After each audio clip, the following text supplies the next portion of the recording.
Hello friend, this is Mukesh from Unacademy. UP PCS UP triple S C platform में आपका स्वागत है। मैं आपको यूपी पीसीएस की प्रिपरेशन कराता हूं। आज के वीडियो में जो हमने पावर्टी है ना, उसको हम कंटिन्यू कर रहे हैं। अभी हम मल्टी डायमेंशनल पावर्टी क्या होती है, ठीक है, और उसके बाद जो है रिलेटिव पावर्टी क्या होती है, एब्सोल्यूट पावर्टी क्या होती है, विशियस साइकिल ऑफ पावर्टी क्या होती है, और पावर्टी से तो भारत में मान लो एक गरीबी क्यों है, क्या क्या चैलेंजेस हमारे सामने आते हैं, गरीबी क्यों दूर नहीं हो पा रही है, उन कारणों पे क्या करेंगे, हम चर्चा करेंगे। समझ में आ गया सभी को? ठीक है। तो सबसे पहले आपके सामने आ रहा है मल्टी डायमेंशनल पावर्टी इंडेक्स। इससे प्रीलिम्स में काफ़ी क्वेश्चन बनते हैं।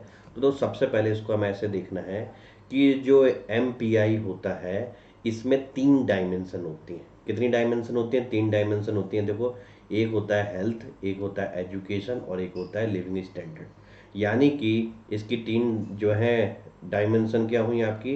हेल्थ, ठीक है, आपका एजुकेशन, और आपका लिविंग स्टैंडर्ड। क्लियर?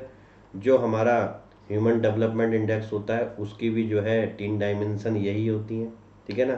तो आप ऐसे करके समझ सकते हो। क्वेश्चन अगर आता है निम्न में से कौन सा जो है criteria multi dimensional poverty index को नापने के लिए किया जाता है, तो आप हेल्थ, एजुकेशन और लिविंग स्टैंडर्ड पे जाएंगे। ठीक है। अब इन तीनों को फर्दर सब कंपोनेंट में बांटा गया है। जैसे कि हेल्थ के अंदर न्यूट्रिशन आता है, चाइल्ड मोर्टेलिटी आता है। एजुकेशन के अंदर ईयर ऑफ स्कूलिंग और स्कूल अटेंडेंस आता है। ठीक है। लिविंग स्टैंडर्ड में कुकिंग फ्यूल किस तरीके से गैस आधारित है, कोयला आधारित है, ठीक है ना, या लकड़ी पे जो है जला के चूल्हे पे खाना बना रहे हो।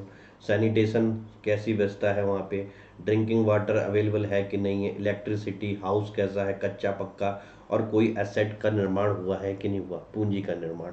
ठीक है ना? तो ये फर्दर सब कंपोनेंट होते हैं। और ये फर्दर सब कंपोनेंट कितने होते हैं? 10। यानी कि 3 डायमेंशन को 10 इंडिकेटर में बांटा गया है। तो आपको ये याद करने की जरूरत नहीं कि 1/6 1/6, ये नहीं।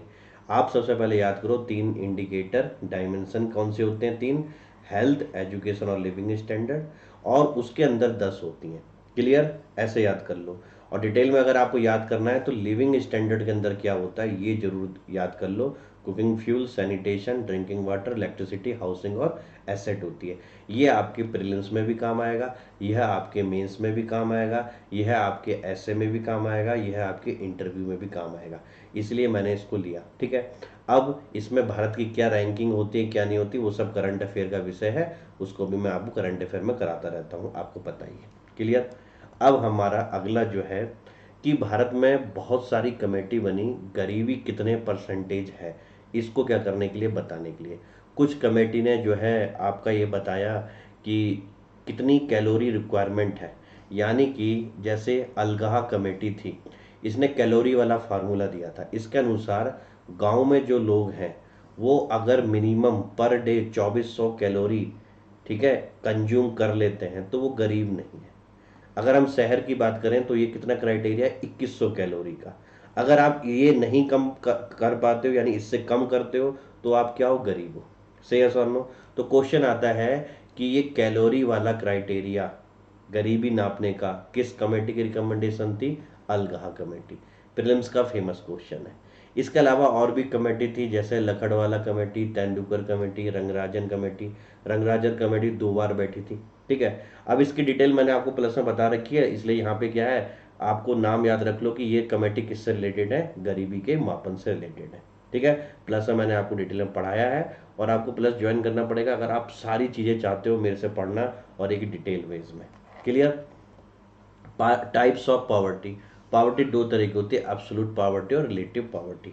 जैसा कि मैंने आपको पिछले वीडियो में बताया था कि वर्ल्ड बैंक के द्वारा एक इंटरनेशनल पावर्टी लाइन खींची गई है, जो 1.90 यूएस डॉलर पर डे के हिसाब से खींची गई है। यानी इतने रुपए जो कमा लेता है पर डे, वो गरीब नहीं है। ठीक है ना? अब एब्सोल्यूट पावर्टी का मतलब होता है कि किसी भी देश की जो भी गरीबी की रेखा है, ठीक है, उससे नीचे जो भी लोग हैं वो सब क्या है? गरीबी के अंदर है। पावर्टी लाइन के जितने भी हैं, तो वो सब क्या हो गए? एब्सोल्यूट पावर्टी हो गई। समझ में आया? अगर हम वर्ल्ड बैंक का क्राइटेरिया लेना चाहते हैं तो 1.90 यूएस डॉलर पर डे से कम जो भी कमा रहा है वो सब गरीब है। वो सब क्या है, एब्सोल्यूट पॉवर्टी है, ठीक है ना। अब रिलेटिव पॉवर्टी क्या होती है? रिलेटिव पॉवर्टी का मतलब जो भी आपकी पॉवर्टी लाइन है, ठीक है, मान लेते हैं 100 रुपये आपकी पॉवर्टी लाइन है, आपको समझाने के लिए समझा रहा हूँ, ठीक है। 100 रुपये से नीचे वाले सारे गरीब हैं। अब उसमें हो सकता है कि राम जो है आपका 80 रुपये कमाता है, राम, तो वो भी गरीब है पर डे के हिसाब से। श्याम जो है 50 रुपये ही कमाता है, वो भी गरीब है, ठीक है। फिर एक और जो आपका है तीसरा, जिसका नाम है मान लेते हैं गगन, वो जो है केवल 10 रुपये ही कमा पा रहा है, तो वो और भी ज़्यादा गरीब हो गया, ठीक है ना। अब रिलेटिव पॉवर्टी क्या बताती है? रिलेटिव पॉवर्टी बताती है कि जो भी आपकी इकोनॉमी में पॉवर्टी लाइन है, उससे कौन कितना नीचे है और कौन कितनी सीवियर पोजीशन में। अगर मैं इन तीनों की पोजीशन की बात करूं तो सबसे घातक पोजीशन किसकी होगी? गगन की। गरीब तीनों हैं। या इसी एग्जाम्पल में अगर हम एब्सोल्यूट पॉवर्टी की बात करें तो इसमें हम क्या बोलेंगे? तीन जो है एब्सोल्यूट पॉवर्टी में है, लेकिन तीन में किसके ऊपर गरीबी की ज़्यादा मार पड़ रही है ये एब्सोल्यूट पॉवर्टी नहीं बताती है। क्या मेरी बात समझ में आ गई?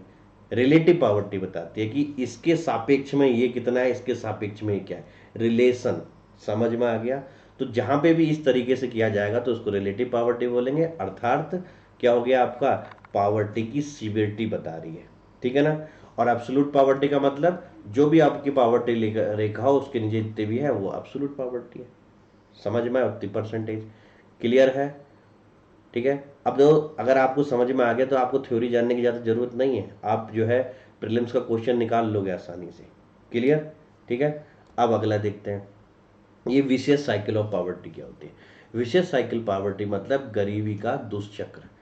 कोई भी इंसान जो है गरीब है, वह आजीवन गरीब रह रहा है, उसकी आने वाली पीढ़ियां भी क्या हैं आपकी गरीब रह रही हैं। क्यों गरीब रह रही हैं? ठीक है ना। तो क्योंकि वो क्या है, विशेष साइकिल में पड़ चुका है, फंस गया है, उससे बाहर निकल ही नहीं पा रहा। अब देखो कैसे फंसता है। गरीब कौन होगा? जिसकी इनकम लो होगी। भाई जिसके पास पैसा कम होगा तभी तो वो गरीब है, से सुनो। और गरीब आदमी की सेविंग भी लो होगी। क्या वो जो कमा रहा होगा उसमें कुछ बचा पाएगा कि जो बैंकों में कहीं जमा कर दे? नहीं कर पाएगा ना। तो जिसकी लो इनकम उसकी सेविंग भी लो, ठीक है। अब ये सेविंग हमारी क्या होती है? हम अपना पैसा छोटा मोटा जितना भी होता है अपने अपने हिसाब से बैंकों में जमा करते हैं, से या सुन लो। और बैंक्स जो ये होती हैं हमारे ही पैसे को क्या करती हैं, लोन में देती हैं बड़े बड़े उद्योगपतियों को, से या सुन लो। अब सोचो जो है किसी भी इकोनॉमी में आपकी क्या है, लो इनकम हो गई है, से या सुन लो, तो सेविंग भी लो हो गई है। अब जब सेविंग भी लो है तो पैसा बैंक के पास है ही नहीं, क्योंकि लोगों ने अपने सेविंग अकाउंट में पैसा डाले नहीं है। तो बैंक इन्वेस्टमेंट के लिए लोन दे तो किसी को दे, यानी इन्वेस्टमेंट के लिए लोन ज़्यादा भी नहीं है, तो इससे हम कह सकते हैं नो इन्वेस्टमेंट होगा। समझ में आया? और जब इन्वेस्टमेंट ही नहीं होगा, जब नए कारखाने खुलेंगे नहीं, तो प्रोडक्टिविटी क्या होगी? वो भी खत्म होगी। और जब प्रोडक्टिविटी खत्म है तो कैसे उस कंपनी में कोई आदमी काम कर रहा है तो उसकी तनख्वाह बढ़ाई जाए? भैया मालिक भी तो तभी तनख्वाह बढ़ाएगा ना जब उसको प्रॉफिट हो रहा हो, जब वो खूब सारे प्लांट लगा रहा हो, खूब सारा उसका प्रोडक्ट बिक रहा हो। सही है सर नो? तो यानी कि क्या है, वह इंसान गरीबी रह गया। विशेष साइकिल ऑफ पॉवर्टी को आप अलग अलग चक्रों से समझ सकते हो। एक चक्र और भी हो सकता है। मान लो ये गरीब आदमी है, ठीक है। तो भैया अगर एक गरीब आदमी है तो ये इसका न्यूट्रिशन भी क्या रहेगा, पुअर रहेगा। न्यूट्रिशन पुअर मतलब क्या है भैया? वो लोगों की तरह अंडे, ठीक है, आपका क्या कहते हैं प्रोटीन, हरी सब्जी, दालें, इन सब का सेवन तो नहीं करेगा ना, ठीक है। सूखी रोटी और नमक और चटनी से काम चल रहा है उसका। जब उसके अंदर न्यूट्रिशन भी ज़्यादा नहीं रहेगा तो मैं कह सकता हूँ उसकी हेल्थ भी बुरी रहेगी, ठीक है, नीचे की तरफ मतलब डाउन हो गई। और जब उसकी हेल्थ डाउन हो जाएगी तो जहाँ पे भी वो काम कर रहा होगा वहाँ पे उसकी प्रोडक्टिविटी कम हो जाएगी। से यस और नो? अगर वो मान लो पहले 8 8 9 9 घंटे बिना थके काम कर लेता था, और जब उसकी बॉडी में न्यूट्रिशन नहीं है, हेल्थ प्रॉब्लम हो रही है, तो क्या होगा, उसकी छुट्टियाँ बढ़ेंगी।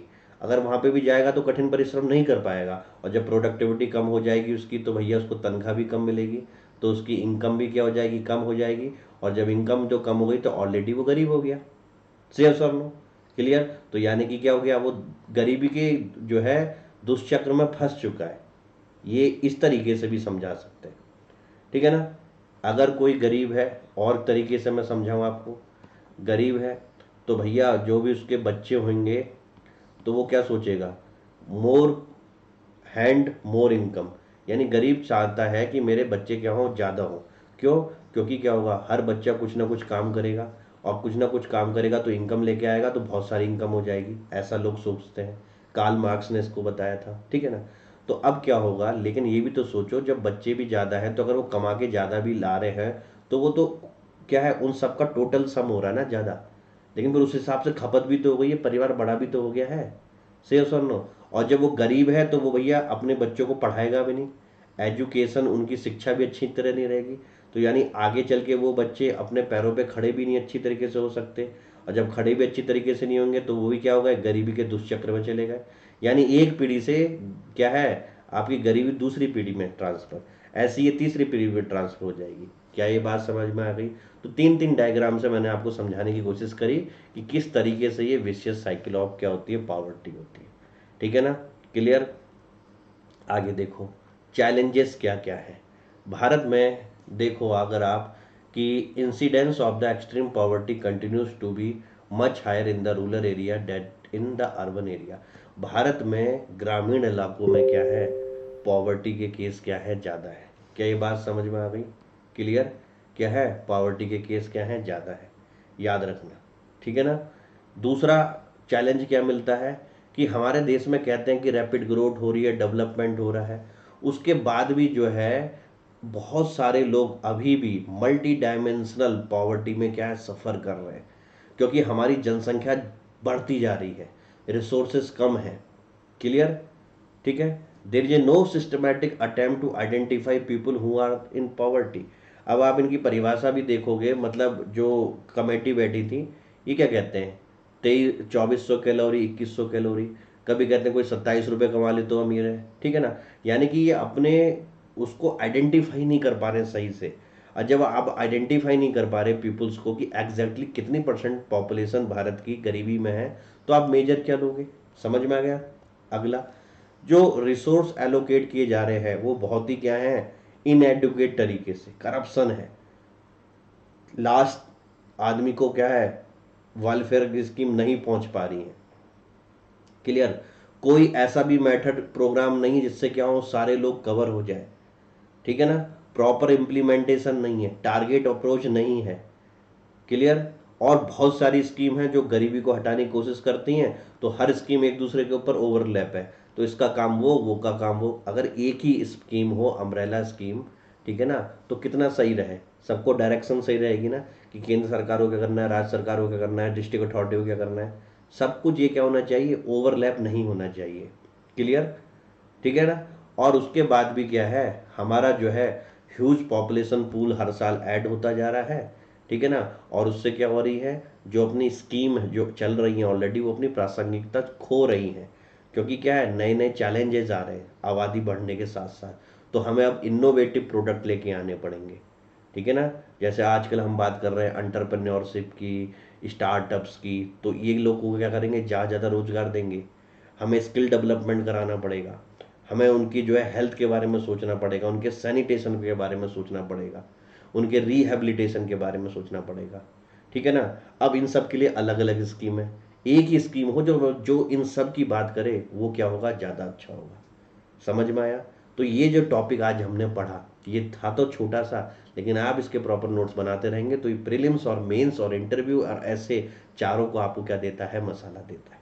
सबको समझ में आ रहा है? अन अकेडमी की ROE की टेस्ट सीरीज चल रही है, आप इसको ध्यान में जरूर रखिएगा। अगर आप ROE की तैयारी कर रहे हो तो बहुत ही फंटास्टिक टेस्ट सीरीज चल रही है।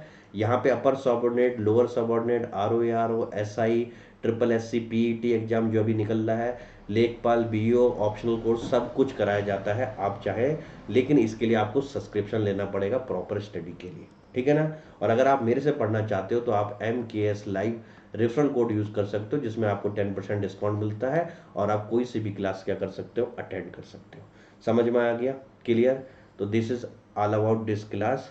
प्लीज़ लाइक जरूर करिए, शेयर जरूर करिए, सब्सक्राइब जरूर करिए, और जो बेल का आइकन है उसको दबा दीजिए, जिससे क्या होगा, जब भी मेरा कोई भी नया वीडियो आएगा तो आपके पास नोटिफिकेशन पहुंच जाए। Clear? Thank you very much for watching this video.